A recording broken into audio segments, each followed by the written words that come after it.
Good evening, everybody, and a very warm welcome to each and every one of you. You are now familiar with insecticides, pesticides, herbicides, hormones injected into our food. To add to that, there is the problem of artificial ripening of fruits. It is rampant in our beloved Goa and is seen every year in bananas and mangoes. The government is fully aware of the problem, and every year truckloads of fruit are destroyed. The culprits charge sheeted, but the problem surfaces every now and then. Modernization and commercialization has brought in GMO foods. To remove weeds, a herbicide such as glyphosate is available in a product called Roundup. There are reports of sudden death of bees in places like Holland and Australia, something unheard of in the past. Remember that if the bees die, it will affect the production of food for human beings, and without bees, we will be starved of vegetables and fruits, ultimately leading to our death. That's the reason why people are making conscious decisions of resorting to organic foods which are safe. Consequently, people are using open spaces around the house to grow vegetables and fruits. Even in a place like Mumbai, where space is a big constraint, people are making use of every space available to grow veggies and fruits in vases and vertical gardens. Our villages have compounds, the right place for kitchen gardens. Do you remember in the olden days, we would grow chilies, tomatoes, gourd, lady fingers, drumsticks, brinjals, chikus, mangoes, guavas, jackfruit, lemons, toranja, and even onions. Look at the health scenario in Goa. There is an alarming news from the Goa government that on an average, two cancer cases are being detected every day. Last year, there were around 1,000 reported cases of cancer, which is a frightening figure. Majority of deaths in Goa are related to lifestyle choices. With all the chemicals being injected into food, it is high time we look into our health scenario.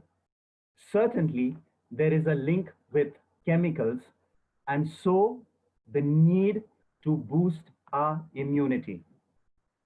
Now, when we spoke about the many insecticides, fungicides, herbicides, we mentioned glyphosate. Remember, these are all toxic to our nervous system, and exposure to them is linked to Parkinson's, breast cancer, hormone disruption, autism, dementia, Alzheimer's.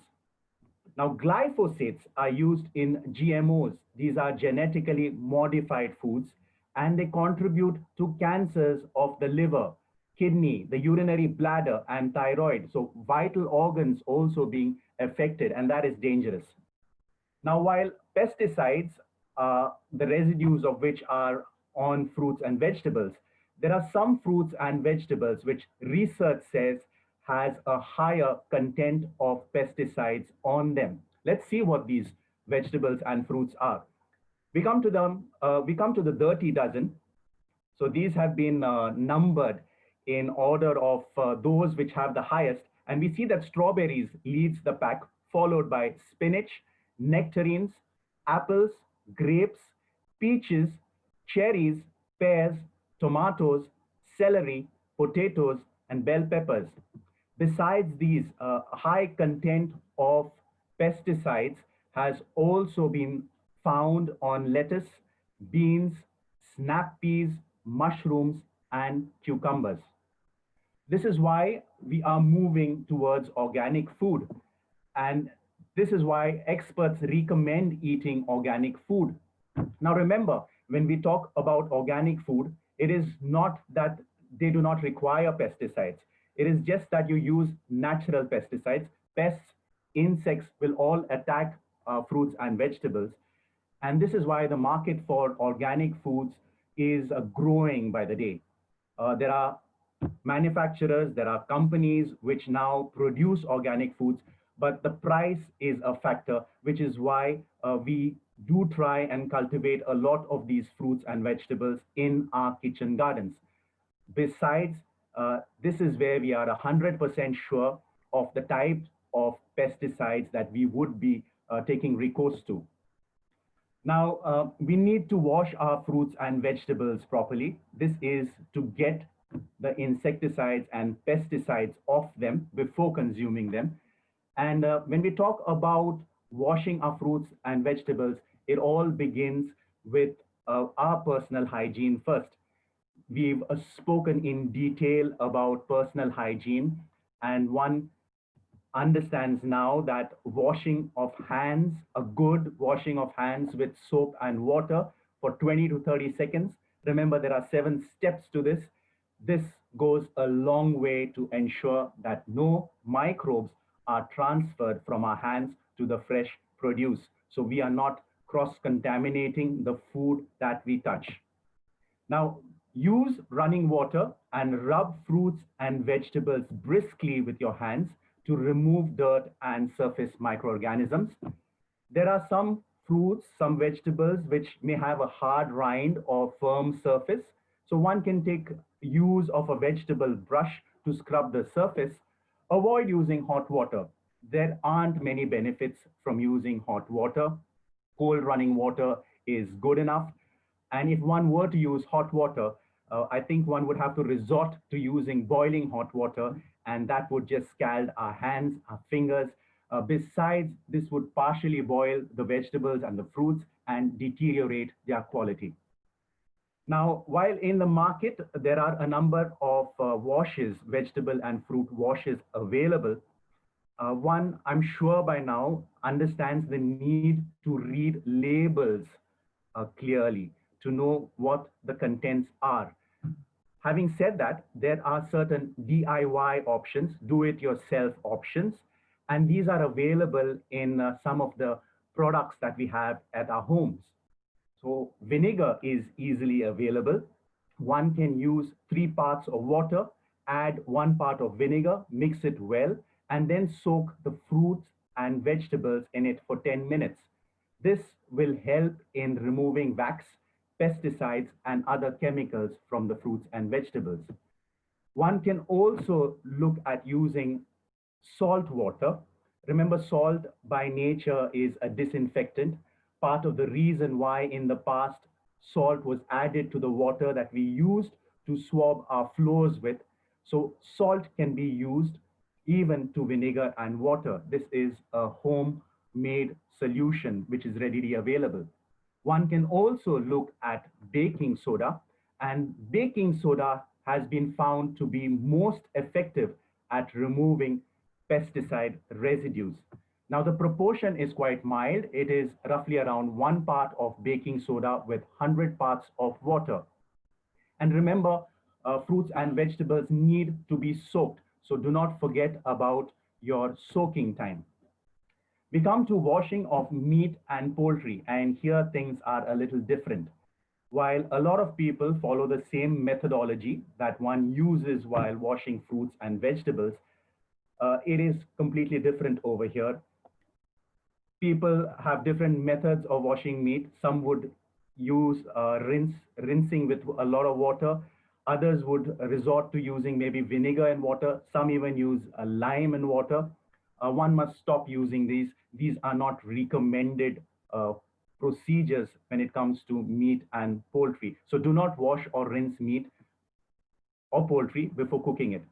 Now, the bacteria which is present in raw meat and poultry, this can spread to other foods when we try to wash it, when we try to rinse it. and we've spoken at length about cross-contamination from raw food. So the way to get rid of these bacteria and Campylobacter, if you remember from our last session, we spoke about Campylobacter being the type of bacteria mostly associated with uncooked meats or improperly or unprocessed meats can be taken care of by a proper cooking. So raise the temperature. And when we talk about cooking temperatures, remember that the core of the food, whether vegetables or whether meats, needs to reach that recommended temperature. We come to artificial fruit ripening. We spoke about this in our introduction. Now remember that all fruits ripen naturally. But the reason why artificial ripening came into the picture was because of transportation. And fruits many times have to be transported great lengths. We want to eat different kinds of fruits. And hence they are picked unripe.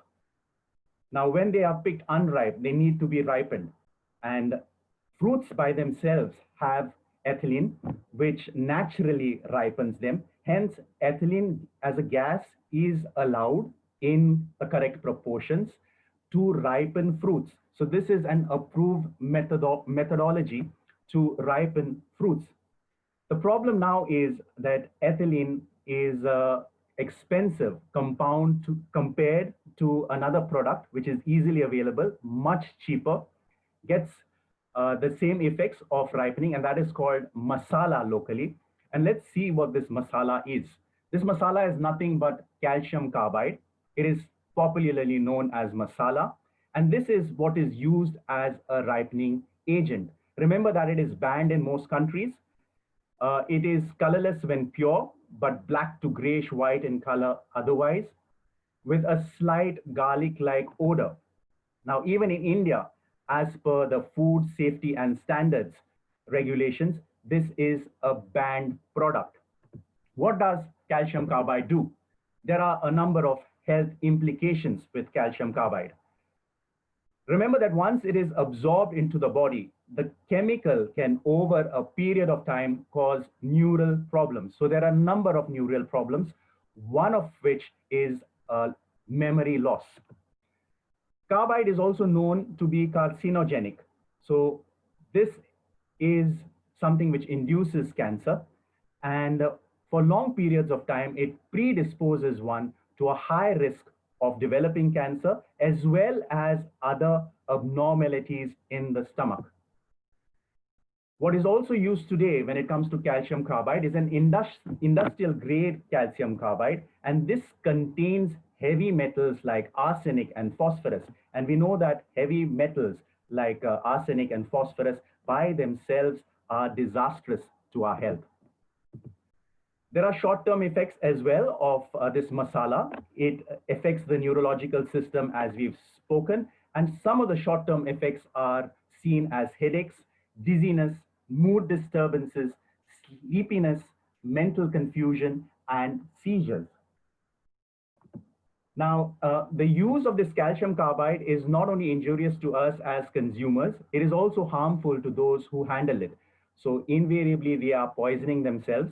However, I don't think a lot of them are aware of this. If one were to go to Delhi, for instance, there would be certain vendors who would tell you to wash your vegetables properly because calcium carbide has been used to artificially ripen them. I don't think they're aware of the health implications. And maybe some of those who are aware are just too unscrupulous to care about it. Is there a way for us to identify our bananas? Yes. While the figure here on the left is a nice picture of a really ripe, yellow, good-looking bananas. Remember, we are taught never to judge a book by its cover. Don't judge a banana by its cover. Never eat bananas without black spots, as it indicates they have been artificially ripened using calcium carbide. Another tip is to look at the color of the stalk. So a green stalk and the rest of the banana being a nice yellow color will again indicate that calcium carbide has been used to ripen the banana. Mangoes, yeah, most loved fruit. We can identify mangoes which have been ripened using this masala.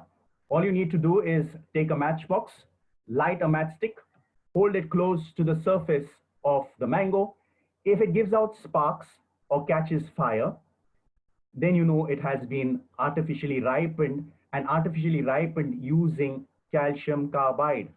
This is because of acetylene gas, which is generated when one uses calcium carbide. Those who are familiar maybe with welding, acetylene is a type of gas welding. So another clue for us is to look at the color of the mango. So a nice yellow looking mango, but having a few dark green spots on it, again, could be an indicator that it has been artificially ripened. Now, carbide also affects the taste. So it basically kills the sugar, which is why these fruits may not taste as sweet. Now, the focus for us over here is to eat local foods. Remember, we spoke about artificial ripening. And when we talk about artificial ripening, what is allowed is ethylene gas to ripen fruits, but it's in a very small proportion. But when artificial ripening, whether it's done the right way or the wrong way is done, it affects the texture, it affects the taste, it affects how the fruit looks. And this is part of the reason why when we visit foreign countries, and we eat our own mango, we find there's a huge difference in the taste. That is because they have been artificially ripened. I'm not saying that they have used the wrong method, that now that depends on the government control, but any sort of artificial ripening as such would affect the taste and texture of the fruit. We also at times like to have exotic fruits, but remember that these fruits will all be picked unripe, and then they would be ripened artificially. Whether they're ripened correctly or incorrectly is a different matter. But artificial ripening at the end of the day will not give you the exact taste of the fruit. The best is to look local, seasonal fruits which are available to us in our markets. That is the way to go forward. Now we come to another concept of cooking, and this is the time and temperature concept. I like to call it the concept of four. It's easy to remember. Remember that cooked food up to 4 hours is safe for consumption, and you need to refrigerate cooked food within 4 hours. And when you need to refrigerate, if you recall from our last session, we spoke about 4 degrees. This is why I like to call it the concept of four. Get it into the refrigerator, and our refrigerators must maintain a temperature of 4 degrees Celsius or lower. What we are looking to avoid is the danger zone as far as time and temperature goes. As far as temperature goes, this danger zone is between 4.4 degrees Celsius to 60 degrees Celsius. This is the temperature which our microorganisms, our bacteria love. They are most efficient at doing their job, and this is what we need to avoid. So refrigerating, remember, it slows down the chemical and biological processes in food and the accompanying deterioration and loss of quality and nutrients. So get your food in the refrigerator once it's not consumed as soon as possible. Maybe you move it out of the big vessels that you've cooked it in, put it in a big plate, let it cool down as fast as possible, and get it into the refrigerator as soon as possible. There are 5 golden rules of reheating. I've spoken about how food needs to be cooled down immediately before it goes into the fridge or freezer. We have spoken at length again of how all leftovers have to be sealed in the refrigerator. So sealed containers when we are storing them in the refrigerator. This is to prevent cross-contamination. When it comes to reheating food now, reheat food within 24 to 48 hours. We will come to basically some foods which should not be reheated. We will talk about that in a little while from now. And that is to do, one of those is to do with rice, reheating of rice. So the idea basically is to consume everything you cook. Take resort of the refrigerator when you do not have an option, as in there is a bit of leftover food. But the idea should be to cook fresh and to eat fresh every time. Also, when you come to reheating food, remember it is very important that you take this food up to the same temperature that you would while cooking it. And as a rule of thumb, proper cooking, an indicator of the right temperature would be steaming of food. The food gives out steam. So even when we're reheating, we need to make sure that our food is piping hot. If at all foods need to be reheated, the concept is very clear: reheat just once. There are certain foods which should never be reheated, and those are chicken, spinach, your leafy greens, eggs, mushrooms, rice, and potatoes. There was a query, there were quite a few queries, in fact, last time, of cleaning and disinfecting kitchen and kitchen spaces, working spaces. Remember that when we talk about cleaning, it is basically cleaning and disinfecting, and both of them need to be done. So cleaning, remember, removes smudges, stains, dirt, and debris. It is done with soap and water, or a detergent and water, following which the surfaces need to be disinfected, and this is required to kill germs. So disinfecting is the part where you need to kill germs. Cleaning is the part where you need to remove the dirt, and only after cleaning can you disinfect. So both need to be done. Bleach is an excellent disinfectant, and one that can be used in different areas of your kitchen. For a reference, it is 1 tablespoon of bleach with 1 gallon, that is 3.7 liters of water. We have commercially available disinfectants. Lysol is one of those. And the main constituent of Lysol is hydrogen peroxide, which is a disinfectant. You have Clorox wipes, and one can also make a homemade disinfectant. All that you need is water. So 1¼ glass of water, or a cup of water, quarter cup of vinegar, and quarter cup of that alcohol. Remember, it's 60% alcohol, which you do not want to consume maybe. So you can have a home remedy as well. To sum up our 2 sessions on food hygiene, we have the 4 C's. We've just spoken about the first C, which is cooking, and how what is very important over here is getting food piping hot. So the temperature is very important even when reheating. We know about cleaning. Cleaning kills bacteria. Cleaning is also followed by disinfection. And we've spoken at length about our personal hygiene. We've spoken about separate cutting boards, separate working spaces for non-veg and veg food, for raw and cooked food. We've looked at that. We've understood what chilling is all about.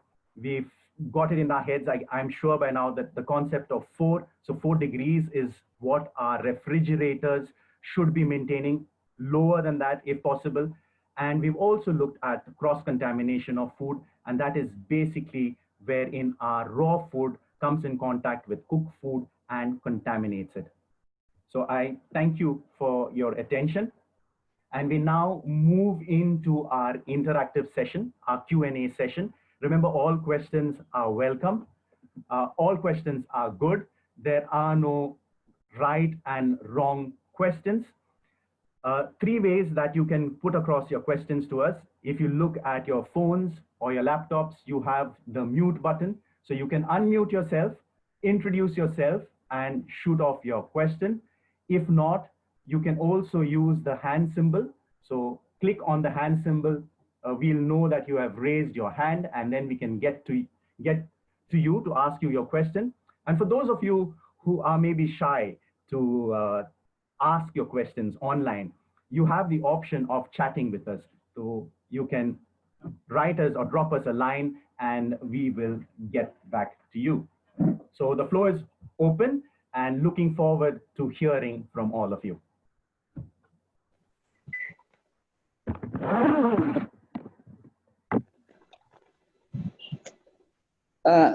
Kenneth, you have said that we should not wash raw meat, even chicken. Yes. Do we start cooking, putting masala, salt without washing the raw meat? See, the problem with raw meat is of cross-contamination. And what happens with non-veg food basically is non-veg food, when you're looking at it, can be taken to a higher temperature than vegetables. Vegetables are more delicate. And the problem with vegetables is we also use vegetables in our raw salads, which is why disinfecting these vegetables, which is why cleaning these vegetables with the methods that we have spoken about is very important. Also, part of the reason why we are disinfecting our vegetables is because of the insecticides on them. So the primary reason for cleaning of vegetables is to get rid of these pesticides on them. When it comes to meats, since they can be cooked to a higher temperature, the heat normally takes care of the bacteria in them. That is the reason why cleaning of meats is not recommended, because when you end up cleaning them, when you end up rinsing them, all the bacteria, all the viruses collect in that water, and that water which is moving along kind of cross-contaminates everything else. But what about the dirt which may be in the chicken or meat? How do we get rid of that dirt? The dirt is basically because the person you're buying it from is unhygienic. So we've spoken about looking at the place where we are picking it up from. See, we've got into this mindset wherein we take responsibility for everything. But it is also the responsibility of the person who's selling it to us to ensure that his place is hygienic in the first place. And maybe that's where we need to have a mindset. We need to be questioning these people and asking them and telling them that, look, you're not doing it in a hygienic manner. See, we've got so used to accepting things in a certain manner. And this is why we need to be informed. And when we are informed, when we are better prepared, when we know our rights, that is when things will change. Okay, thank you. Welcome. Any other questions? Anyone who's wants, you can raise your hand or you just unmute yourself. I'm looking at chats. Okay. I do not see any hands, but please feel free to that. There is no, we may not have the answers to all your questions, and no one is an expert. So we all learn from each other. Maybe there is someone who has more information, who has an updated bit of trivia or information for us. So please feel free to come with any sort of questions to us. Hello. Hello. Yeah, I just wanted to know whether microwave heating is okay. Okay, I did not get your name. This is Lalita. Okay, so that's a good question. Microwave, and basically the methodology in microwave cooking is different from our conventional cooking. Microwave cooking, to begin with, is basically using of your electromagnetic waves, radiation. Now, this basically agitates the water molecules in the food, which is why you'll see that foods which have a higher content of water will get cooked faster in microwave cooking. Now, a lot of the research, current research, says that it is a very safe method of cooking, and that is because it's a very quick method of cooking. So when you're subjecting foods to your higher temperature for a shorter period of time, you're maintaining most of the nutrients. But there is another school of thought which says that this could have harmful effects. Generally speaking, as of now, it says it is pretty safe. But what is very important, if you are using a microwave oven, is to ensure that the seal of the dough is always in good condition. Remember, this radiation could escape outside. And since we are outside, we have a lot of body in our water in our bodies that would agitate the water in our bodies, which is why most of the microwaves have this warning saying stay away from it. Be very careful when you're boiling water, because you will not know that the water has boiled and it could just splash on you. Also, with microwave cooking, what happens is the risk that because of the difference in water content and you're putting a mixture of material in it, different foods would take different times to cook. So ununiform heating is a problem that a lot of people face in microwave cooking. But as such, the latest research as of today says it is a pretty safe method of cooking. Maybe it will change tomorrow, but as of now, they say that the radiation which is used is not of a kind which is dangerous to humans. Thank you very much. You're welcome. Any other questions? Okay, there is, I don't think so. Yes, Barbara, you're raising your hand. You'll need to unmute yourself. Yeah, hello. I wanted to know, you have given very valuable information and the charts, but they were a bit too fast, to note down. Okay. Would there be a way in which you could, send them to us by email or something? Especially about the fruits and all that, Okay. how to What we do detect the have, fruits and which are the, yeah. okay. We Tell do me. have a WhatsApp group, and I will have to ask you, are you on the WhatsApp group? If you're No, not, not yet. okay, if you're not, Yes. we will share our contact details at the end. If you could just drop me a line, or our general secretary who is here with me, Jovito Lopez, if you could just drop him a line and we'll send you the link to our group. What we'll do is on the group, we will send this detail across in, so that people can kind of refer to later. Okay, thank you. He has already sent us the link. Yeah, we can Okay, join. if you could just join the link, what we'll do is we'll just send a summary of what we've covered in this session on the group, maybe in a couple of days' time. So you have the option of looking at it. The problem is the information is so much, and to get it into a 20-minute session at times becomes a bit of Yes. a huge task, which is why at times, yes, we do have to move a little faster. Any other questions? Yeah. Yes, Thank you. Kenneth, you have said that while heating in a microwave oven, Yes. the food may be unevenly Cooked. heated.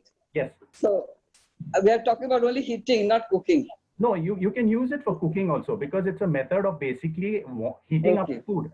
To cook the food, we really need to heat it up. We need to get it to the right temperature. And that is basically to take care of the various bacteria and the viruses in it. Also, when you talk about vegetarian foods, they would be at a lower temperature. So when you come to vegetarian foods, steaming is preferred to boiling. So boiling is again a higher temperature. You're losing a lot of nutrients in the water which goes out, which is why soups are good. We use the water. Otherwise, we're losing a lot of the nutrients. Steaming is shorter. So the principle in cooking is the faster you cook, the faster you get to a higher temperature, the more nutrients you're conserving. Yeah. No, but you have mentioned that it may be unevenly heated. It is always So unevenly safe to eat that, or you should take out, stir, and put again for heating, no? Yes, that is one way to do it, and that's a problem with microwave cooking. The problem Yeah. with microwave Get cooking is unevenly. it does not. Those are inherent problems with microwave cooking. Again, when you talk about even while cooking our foods, it is very important that foods brought out from the freezer should be defrosted, should be thawed properly. The problem is the core of the food, even when we're using conventional cooking, it does not heat up. So the inside of the food is cold, which is why the principle of steaks, wherein the European concept is they are raw, they need to see a little bit of blood oozing out. That could be disastrous in the long run. But the advantage that they have in Europe is that they have good control over all their farms. So their FDAs over there are doing a good job over there. So they can afford to, get into this kind of a concept of maybe not cooking at such high temperatures. We are in a different environment. As I said, a lot of food that comes to us comes dirty. You rightly pointed out, it comes dirty to us, but that's because our system is such. We are fighting a system. And that is why it is doubly difficult when it comes to a country like India. Yeah, thank you. You're welcome. And I think we now move to the end. I request our General Secretary, Jovito Lopez, to take over. On behalf of the St. John's Ambulance Goa State, you have given us your precious time, and those who have participated shows that your trust in what we are doing. We thank each and every one of you for having participated. It was a nice active participation, I must say, a lot of questions, and I would prefer to have more questions because that is something which is really a food for thought for all of us. Also, I would request, some of you may be knowing much more than what we shared with you. Feel free to share. Please understand this is our program. We have initiated, but we would love to have all of you to also share with us the latest, perhaps what you have, much more that you can have, and we appreciate your participation. We need to share our gratitude to Father Anderson Fernandez and Father Orville de Silva, both Jesuit priests. And Father Anderson has been the one who has been very instrumental in monitoring also our program. And to the Daughters of St. Paul in Panjim, they have always been backing us up. And to each and every one of you, also to Kenneth, who has been burning the midnight oil, should I say, to do a lot of research. And then we spend a lot of time in discussing and debating sometimes why this and why not that. So that leaves us still 2 more sessions, and the 2 more sessions that we have, we are going to share with you what exactly we need now to do.